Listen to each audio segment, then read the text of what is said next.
आपल्यासोबत मराठी पाऊल पडते पुढे या कार्यक्रमात निकाल माझ्या हातात आलेला आहे.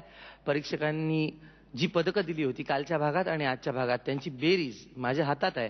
पण त्याआधी आपल्याबरोबर अतिथी म्हणून गेले दोनही भाग जो माझा मित्र आणि चतुरस्त्र अभिनेता उपेंद्र लिमये इथे हजर होता.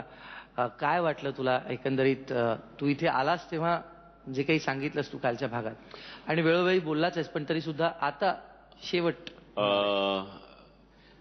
खूप इंटरेस्टिंग मॅच आपण स्टेडियम मध्ये बघणं आणि टीव्हीवर बघणं यातला जो फरक आहे ना, ती गंमत आहे. म्हणजे टीव्हीवर सगळेच जण एन्जॉय करतात, खूप कमी जणांच्या नशिबी एक भाग्य असतं की प्रत्यक्ष स्टेडियम मध्ये जाऊन तो परफॉर्मन्स बघायचा. तर तो आनंद मी खऱ्या अर्थाने दोन्ही भागामध्ये आज लुटला आणि पुरेपूर लुटला. खूप मजा आली, मला प्रचंड मजा आली.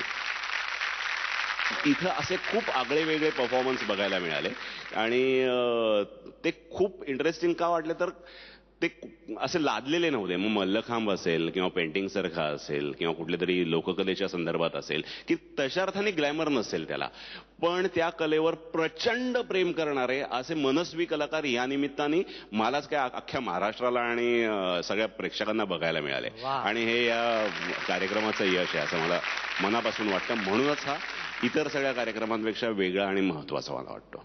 थँक्स. मला इथं बोलवल्याबद्दल धन्यवाद. माझा फेवरेट शब्द. मंडळ आपलं अत्यंत आभारी आहे. परीक्षक माझ्या समोर, स्पर्धक माझ्या बाजूला आणि निकाल माझ्या हातात. कालच्या भागात आणि आजच्या भागात ज्यांना पैकीच्या पैकी पदकं मिळालेली आहेत, अर्थातच तो संघ किंवा ती व्यक्ती, तो कलाकार, त्यांचं पाऊल पुढे पडलेलं आहे. पहिलं नाव आहे शाहीर देवानंद माळी आणि सहकारी सांगली, 20 पैकी 20 पदकं. दुसरं नाव आहे शिवाजी चौक कला जुचंद्र,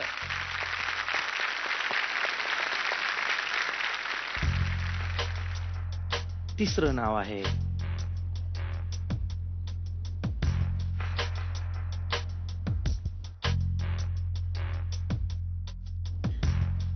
सोहम गोराणे आळंदी पुणे,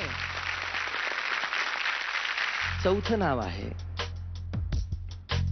ज्यांच्यासाठी आपण स्पर्धेतला नियम सुद्धा कधी कधी मोडलेला आहे, ते आहेत मिहीर खेडेकर आणि ग्रुप मुंबई.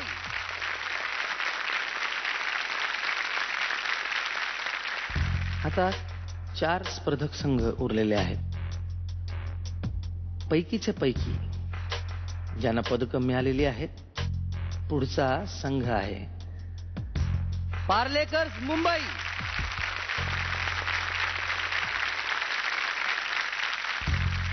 आणि पुढच्या फेरीमध्ये, पुढच्या भागामध्ये क्लिअर कट एंट्री मिळालेली आणखी एक व्यक्ती आहे, अर्थात ग्लॅमरस मल्लखांब करणारा ऋतुराज शिरोडकर.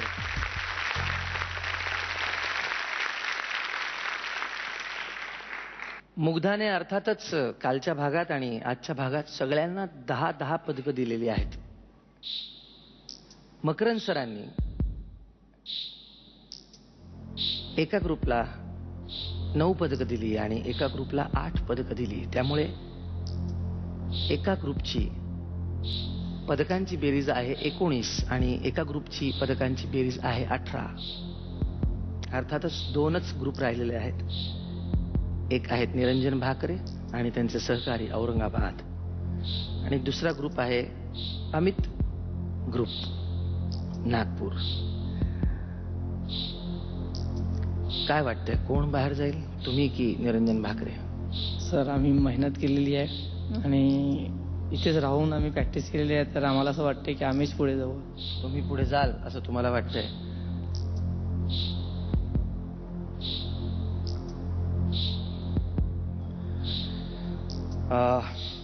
मागच्याही वेळेला असं झालं होतं 2 भागांमध्ये. हो, आजही असं झालं. हो सर. तुम्हाला काय वाटतंय की अमित ग्रुप बाहेर गेला? नाही सर, बाहेर गेल्याचं नाही, परंतु तुम्ही पुढे गेलेला आहात, काही सांगू शकत नाही सर. पण तरी तुमच्या परफॉर्मन्स मध्ये तुम्ही म्हणाला होतात आजच की आपण जरी जे काही करतो आपलं काहीच नसतं सर, ते शेवटी आपण फक्त कर्म करायचं असतं. बरोबर सर. तुम्ही बाहेर गेलात तर तुम्हाला वाईट नाही वाटणार? नाही सर, वाईट काय वाटायचं सर? वाईट नाही वाटणार? वाईट वाटणं ही मानवी स्वभाव आहे सर, मानवी स्वभाव आहे. बरं, मी मात्र माणूसच आहे आणि मला मात्र वाईट वाटेल कोणीही बाहेर गेलं तरी. हो सर. तुम्हाला शुभेच्छा.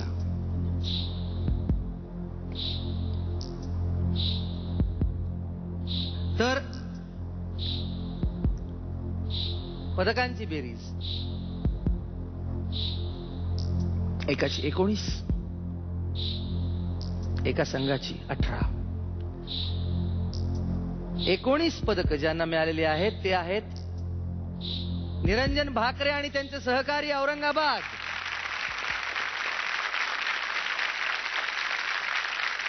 याचाच अर्थ अमित ग्रुप नागपूर, तुमचा प्रवास हा इथपर्यंतचाच होता.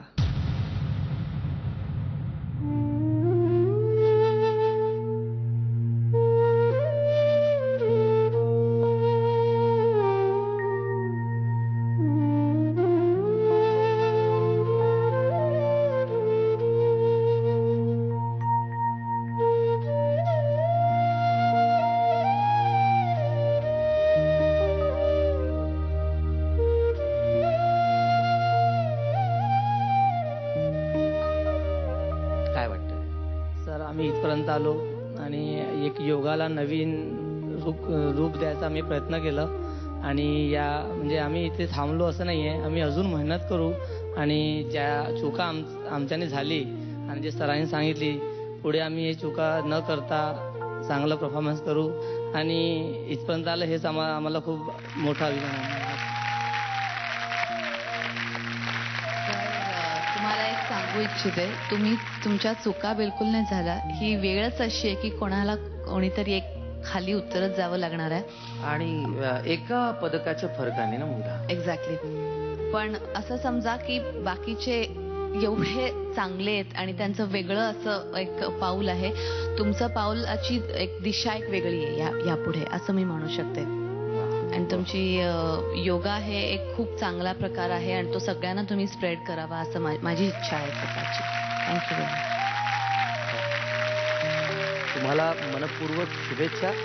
आज जरी ही माणसं पुढे गेलेली असली तरी पुढच्या भागात काय होईल सांगता येत नाही. मनापासून शुभेच्छा तुम्हाला.